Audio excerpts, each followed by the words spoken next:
सबसे पहले तो सभी लोगों को महाशिवरात्रि की हार्दिक शुभकामनाएं।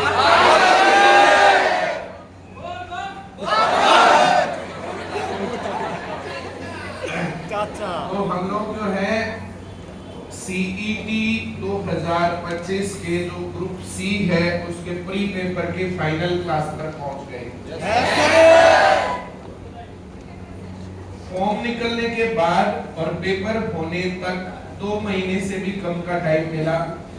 जिन लोगों ने पहले से बढ़िया तैयारी कर रखी थी उन लोगों को अच्छा एहसास होगा, जिन लोगों ने पहले से बढ़िया तैयारी नहीं कर रखी थी उनके थोड़े थोड़े बाल खड़े होंगे। तैयारी पहले से की जाती है। जो ये क्या नाम है उसका, चोपड़ा लड़के का,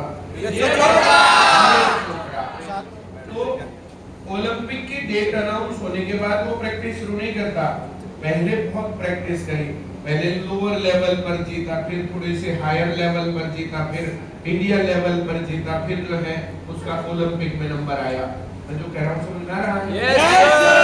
उसी तरीके से पहले से सभी को तैयारी रखनी चाहिए और सब लोगों ने, जितने लोग जो कंटिन्यू यहाँ पर आकर के पढ़े हैं तो उन सभी लोगों ने कोशिश की है कि बहुत अच्छे तरीके से पढ़ा जाए, पढ़ाया जाए। और हम अपनी तरफ से समझते हैं कि हमने बहुत बेस्ट आप लोगों को एजुकेशन दी है। जिन लोगों ने उन बातों को फॉलो किया है उनका पेपर 100% गारंटीड पास होगा, और जिन लोगों ने उस बात को फॉलो नहीं किया उसके लिए तो हम कुछ नहीं कह सकते हैं। उनके लिए हम ये कहेंगे कि अब 2-3 महीने बाद ग्रुप डी होगा। अभी कुछ बच्चों के रोल नंबर नहीं आए थे, वे हिम्मत सिंह जी के पास गए, वहाँ बातचीत जो भी हुई, फिर वे CM साहब के पास गए, वहाँ पर जो बातचीत हुई उस बातचीत में एक लाइन CM साहब ने कही थी कि भाई अभी तो रोल नंबर देना पॉसिबल नहीं है, और लेकिन 2-3 महीने बाद ग्रुप डी का पेपर होगा। उसके अंदर हिंट्स वहाँ से मिले उस बातचीत के दौरान कि अभी, और जो वो वीडियो थी उसके अंदर कि जो ये पेपर होगा इस पेपर के तुरंत बाद करेक्शन पोर्टल माननीय हाई कोर्ट के आदेश के अनुसार खुलेगा। उस टाइम को एक्सटेंड करवाने के लिए मत बोलना, उसमें ही सभी लोग अपना काम कर देना, और उसके तुरंत बाद से फिर आएगा रिजल्ट और फिर मेन पेपर होगा और फिर उसका रिजल्ट आएगा। उसके बाद ग्रुप डी का काम होगा, मतलब 2 महीने में ये भर्ती पूरी करने के विचार में है। मैं ये बात पहले से ही कह रहा था कि जब ये चालू होंगे तो फिर ये रुकेंगे नहीं, कि स्पीड स्लो नहीं होगी, क्योंकि आजकल ऑनलाइन और टेक्निकल काम है, झंझट नहीं है। पहले क्या होता था, लाखों की संख्या में फॉर्म आए, उनको फिर जो है अलग से जो है अलग से उसको जो है सेग्रीगेट किया, उसमें से ढूंढा कि कितने सही है कितने गलत है, कितने लोगों को रोल नंबर देना कितनों को नहीं देना है। वो सब काम अब करना नहीं, अब एक क्लिक के ऊपर जो है अवेलेबल है रोल नंबर सब लोगों को। अब तो जो है 15 दिन पहले रोल नंबर और सेंटर्स और ये सब चीजें मिल गई। अब बाकी लोगों को जो है जो जिन लोगों की दिक्कत थी उन लोगों को अपनी दिक्कत को दूर करने का मौका मिल गया, वरना इतना टाइम भी नहीं मिलता, पिछली बार नहीं मिला था। पुरानी बातों से जो लोग नहीं सीखते तो अगली बार फिर वही गलतियां करते हैं। हम इन बातों को ध्यान में रखते हैं कि पिछली बार क्या क्या गड़बड़ हुई थी, उन गड़बड़ों के ऊपर अब की बार क्या क्या हो सकता है, वो सब बातें हम समझाने की कोशिश करते हैं। आया ना? Yes sir. तुम में से कोई ऐसा है जो 1-2 साल से पढ़ रहा था और जैसे हमने बताया वैसे काम किया, आज अच्छा महसूस ना कर रहे हो? Each and everyone is satisfied? Yes sir। बहुत पेशेंस के साथ, अब नई बातें मत सीखना, बहुत ज्यादा फालतू की चीजें मत देखना, पुराना कुछ थोड़ा बहुत रिवाइज करना, वो रिवाइज करना और आराम करना, अच्छा खाना खाना। अब तुम्हारी सेहत और ज्यादा सही लग रही है। मैं लाल किताब पूरी करवा देता, मुझे कोई दिक्कत नहीं है, लेकिन क्लास के अंदर जो ना, जैसे जिसको देखो वही जमाइले रहा, जिसको देखो उसकी आंखों में नींद भरी हुई है, जिसको देखो उसी के जो आंखों के रोटे सूजे हुए हैं, तो फिर उस हिसाब से जो मामला थोड़ा सा ये नहीं होता कि हम लगे रहे। कभी गियर स्लो करना पड़ता, कभी गियर तेज करना पड़ता है। जिंदगी की रेस जीतने का फंडा ही यही है। हमेशा ये नहीं होता कि ज्यादा पढ़ते रहो, ज्यादा पढ़ते रहो। कभी कभी कहना पड़ता है रिलैक्स करो। और ये मैंने कहा लास्ट डेज में, जिस टाइम पर सब लोग कह रहे कि पूरी ताकत लगा दो, तब मैंने कहा कि रिलैक्स करो, और ये जरूरी काम होता है। आपने पहले बहुत पढ़ रखा तो रिलैक्स करना बनता है। और कुछ लोग तो लास्ट डेज में पढ़ते हैं, उनको बेचारों को किताब पहले नहीं मिल पाती, उनके साथ बहुत सारी प्रॉब्लम्स होती है। तुम लोग वैसे नहीं हो, ये एंड नहीं है, ये पेपर देने के बाद वापस से मिलेंगे। आज ये हम लास्ट क्लास करेंगे। 2-3 दिन 4 दिन की अब छुट्टी रहेगी। उसके बाद सोमवार आओगे कि मंगलवार आओगे? 1 तारीख से 1 तारीख से सोमवार वाले कितने हैं और मंगलवार वाले कितने हैं? हाँ, संडे का एग्जाम है। ठीक है, मंगलवार मिलते हैं। मंगलवार। और बहुत ज्यादा टेंशन मत लेना, पेपर अच्छा हो गया खराब हो गया कम आए नंबर ज्यादा है, कोई टेंशन नहीं लेनी। 2 दिन आगे पीछे नौकरी लग जाने वाली सबकी। जिन लोगों ने टेंशन नहीं ली और लगातार पढ़ते रहे वे सभी लोग लग गए। तुम्हें भी टेंशन नहीं लेनी है, लगातार पढ़ते रहना है। 2 दिन आगे पीछे सभी लोग लग जाओगे। और जो लोग ऐसे ज्वाइनिंग तक पढ़ते रहेंगे वे रिटायरमेंट के टाइम पर लाल बत्ती की गाड़ी में आएंगे। इस बात को एश्योरेंस में मान के रखना।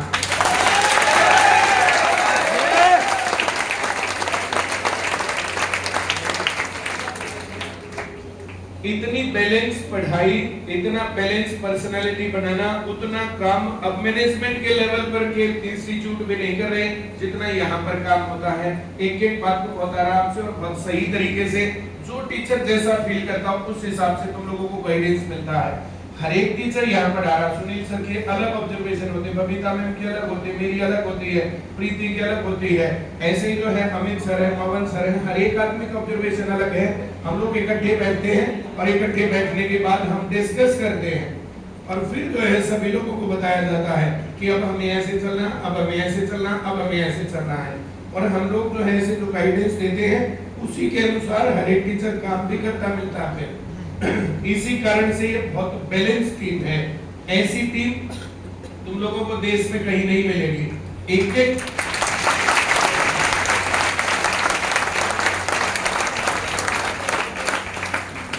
एक टाइम होता है जब सारे कहते मिलते खूब ताकत से पढ़ लो, एक टाइम होता है सब सारे कहते मिलते थोड़ा सा रिलैक्स करो, एक टाइम होता है सब लोग बता रहे होते हैं।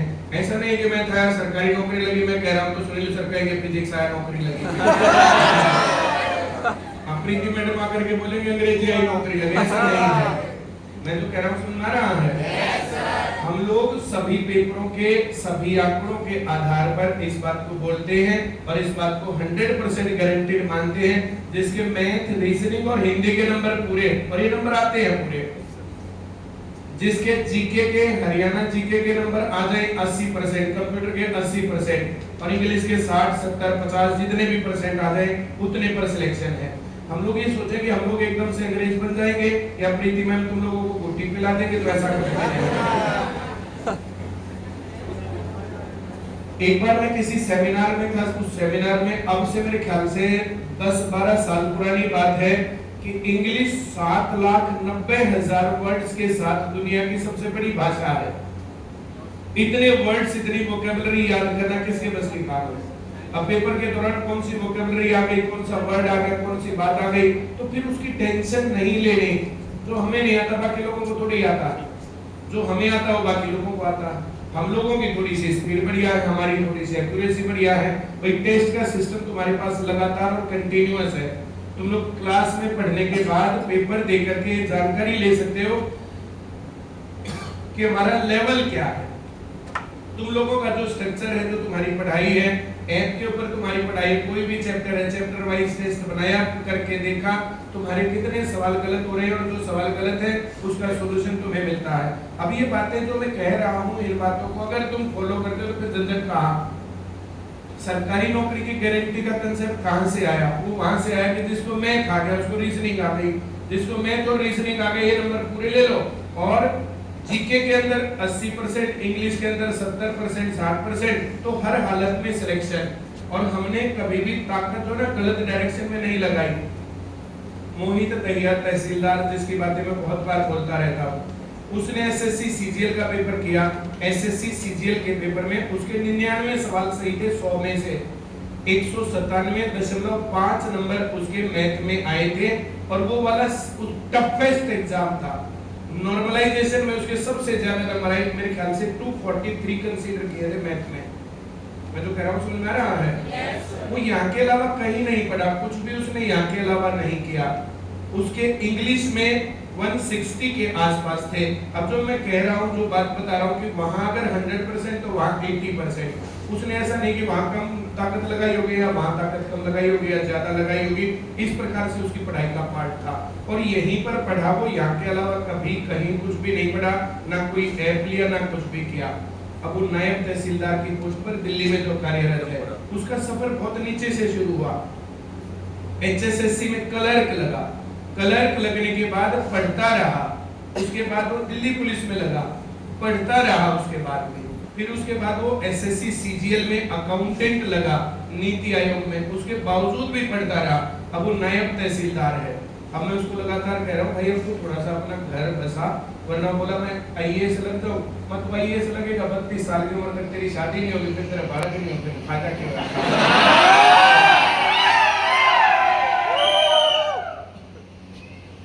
मेरी बेटी यहाँ पर बैठी है, उसके सामने हम लोग ये बात कर रहे हैं, सभी लोगों को कामयाबी सही उम्र में लेनी चाहिए। जैसे बबीता मैम ने 22 साल की उम्र में सब कुछ पा लिया था, 20 साल की उम्र में इनके पास सरकारी नौकरी थी, 22 साल की उम्र में शादी कर ली थी। अब शादी करने के लिए जो 35 और 37 साल नहीं करने चाहिए, उस टाइम पर तो पोतों के मामले में सोचना चाहिए।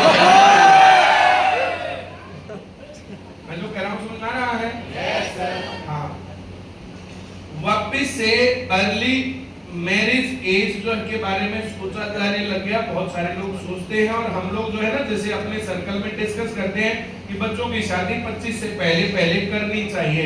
अब बच्चों को कामयाब बनाने का मामला है, तो जो मामला कि पढ़ते रहो, वो मामला गया, वो दौर गया, क्या करोगे बहुत सारी डिग्रियों का।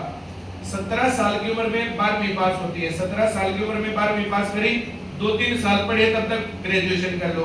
ग्रेजुएशन में अब जो कितने ही बच्चे थे यहाँ के जिन्होंने डिस्टेंस से कर रहे थे, लेकिन अब CET के ऐन मौके पर उन लोगों को पेपर देने के लिए छुट्टियां मारनी पड़ गई।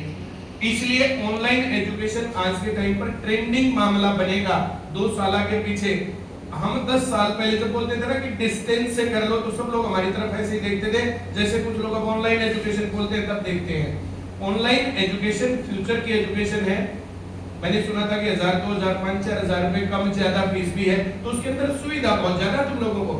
सुबह दिन में तुम्हें क्लास लेनी है तो शाम का स्लॉट बुक करके दे दो पेपर, संडे को दे दो पेपर, छुट्टी वाला दिन उस दिन दे दो पेपर, 15-20 दिन आगे पीछे करके पेपर दे दो।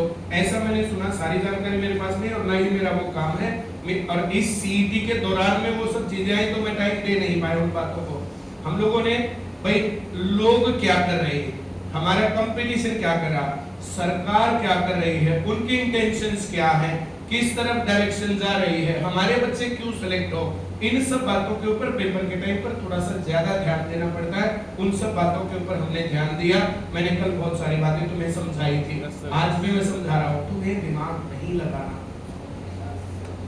मेहनत तुम्हारी, रास्ता ICS का, ये है सिलेक्शन। जैसे हमने बोला रास्ते से तुम मेहनत करी पे सभी सिलेक्ट हो जाएंगे, और अब ना होना तो ये लास्ट पेपर नहीं है, किसी को मौका अब नहीं मिला तो ये लास्ट पेपर नहीं है। दिल्ली पुलिस आ रहा, ध्यान से फॉर्म भरना, अपने डॉक्यूमेंट पहले से रेडी रखना, ग्रुप D आएगा HSSC ग्रुप D, उसका सही काम करना, और पेपर आगे पीछे जो है ना कैलेंडर के बारे में वहां डिस्कशन है। अब उसको प्रैक्टिकली कैसे पॉसिबल करेंगे तो उसके बारे में बातचीत तो चली रही है। बस CM साहब का सबसे इंपॉर्टेंट इशू क्या चल रहा है आजकल, CET। अब आज जो आया हुआ था कि नेट हो सकता है बंद हो जाएगा, ऑनलाइन UPI और इन सब चीजों के भरोसे मत रहना। उस टाइम पर कभी भी तुम लोगों को पता चले पैसा ही नहीं है तुम्हारे पास, तो अपने पहले से पैसे निकलवा लेना, अपने पास कैश ऐसे टाइम पर पैसा रखना चाहिए, और कैश ले जाने में दिक्कत नहीं होती वहाँ, तो बाकी चीजें ले जाने से मना कर सकते, तो कैश ले जाने में दिक्कत नहीं होती है। और ऐसे टाइम पर तुम लोगों को बहुत ज्यादा फिक्र नहीं करनी चाहिए, अपने एक साथी को साथ लेके जाना चाहिए, उसके साथ बातें फोड़ते जाओ, बातें फोड़ते आओ। तुम उसका पेपर दिलवाला हो, वो तुम्हारा दिलवाला है, इसमें कहाँ झंझट है, आया ना? Yes sir. तुम्हारा कोई साथी है ही नहीं, फिर अपने मम्मी पापा को ले जाओ। तो तुम्हारी उम्र में जैसे जो ना, जैसे एज का जो तकाजा है, अब उस टाइम पर हर टाइम पर पापा कहाँ घूमेंगे साथ, मम्मी कहाँ साथ घूमेंगे, भाई बहन कहाँ घूमेंगे, और तुम लोग ऐसे क्यों हो कि तुम्हारा एक भी दोस्त नहीं है?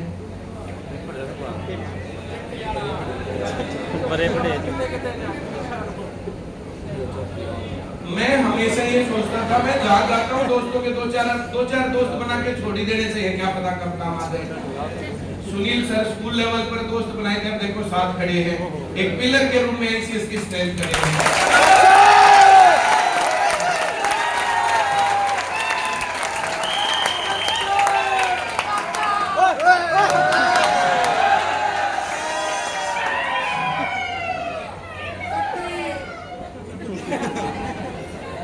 2011 में सुनील सर वापस से जुड़े, 2012 में सुनील सर ने पढ़ाना शुरू किया। तब जो है किसने सोचा था कि सुनील सर इस लेवल पर साइंस को, इकोनॉमिक्स को, ज्योग्राफी को, कंप्यूटर को, कि हमारी तरफ जो है हमारे पास कोई शिकायत नहीं भाई जो है। और सुनील सर को जितने सब्जेक्ट जैसे बताए, जैसे कहा, डिस्कस होता गया और चीजें बढ़ती गई। और उसी रास्ते पर सुनील सर शुरुआत में जो है साइंस पढ़ाते थे, उसके बाद बच्चों का ये रिव्यू आता था कि साइंस बढ़िया पढ़ाते पर इकोनॉमिक्स बढ़िया नहीं पढ़ाते। शुरुआत में एकदम से नया सब्जेक्ट जोड़ा, इकोनॉमिक्स को भी पढ़ाई नहीं था। स्कूल में तो हम थे ही महारथी, मैंने कई बार बताया है। उसके बाद हमने साइंस ले ली, इकोनॉमिक्स देखी नहीं कभी। उसके बाद फिर हम लोगों ने और जिंदगी आगे रास्ते पर तो इकोनॉमिक्स, ज्योग्राफी सुनील सर ने कभी पढ़ी थोड़ी थी। बबीता मैम ने हरियाणा जी के छोड़ो हरियाणा ही नहीं देखा था कहीं। तो ये मेहनत होती है, इसमें ये नहीं होता कि ये मैंने कभी नहीं किया, ऐसा हुआ या वैसा हुआ। और शुरुआत में जो है बबीता मैम पढ़ाती थी तो एक दिन में 4-5 चैप्टर पढ़ा देती थी। क्यों? क्योंकि जो है 4 लाइन आती थी बड़ी मुश्किल से, फिर थोड़ा सा और बढ़ा, फिर थोड़ा और बढ़ा, फिर थोड़ा और बढ़ा। और हम लोग बहुत बार बात करते हैं कि हम पहले पढ़ाते ही क्या थे, फिर हम लोग अपने आप को खुश करते हैं, तब कंपटीशन भी तो इतना ही। अब हम ज्यादा पढ़ाने लगे, कंपटीशन बढ़ गया। अब हम लोग चाह करके भी 2 महीने में सिलेबस पूरा नहीं कर पाए। क्या कर दिया? सिलेबस इतना ज्यादा है, कैसे करेंगे? हम लोग जो बैठ करके हमने डिस्कस किया, जिस दिन रोल नंबर आई हमने बैठ के डिस्कस किया तो सुनील सर बोले, वो भाई तुम जो कर भी लो तो मेरे जिम्मे इतने सब्जेक्ट ला रखे हैं। एक बोले नून खींचेगा, एक नून खींचेगा। वो भाई जितना भी अभी करवाए हुए मत करवाना, जो अभी नहीं करवाने हैं वे थोड़ा सा जल्दी से रिवाइज करवा करके और ऐसे कर लो। तो हम लोग इस प्रकार से छोटी छोटी बातें, बड़ी बड़ी बातें डिस्कस करते हैं। पेपर का रुझान कैसा हो सकता है वो सब बातें डिस्कस करते हैं। और एक बार नहीं, कम से कम 7-8 बार हम लोगों ने पूरी बातचीत को डिस्कस किया कि पेपर का रुझान किस तरफ जा रहा है। और वो बातें हर एक टीचर ने तुम्हें समझाई है, पढ़ाई है। सर आप भी एक बार इधर आ जाओ, जो ब्रांच वाले बच्चे भी सोच रहे होंगे चाचा की शक्ल ताज दिखिए ना।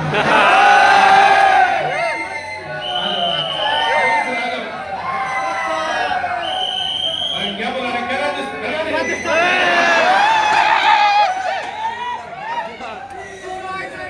कैमरे से खड़ा होकर कबीर दास जैसे मुंह बना लेगा।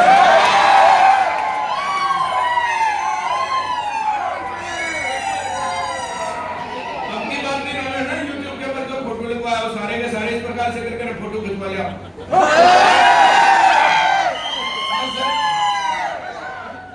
मैं यहाँ पूछ रहा मैडम जो जूता ले पाछा करें, अच्छे से मुस्कुराई सकते हो आप, आया ना? चलो बहुत बढ़िया, आ जाओ अमित सर। देखिए तो गाते मैं कमीज अपनी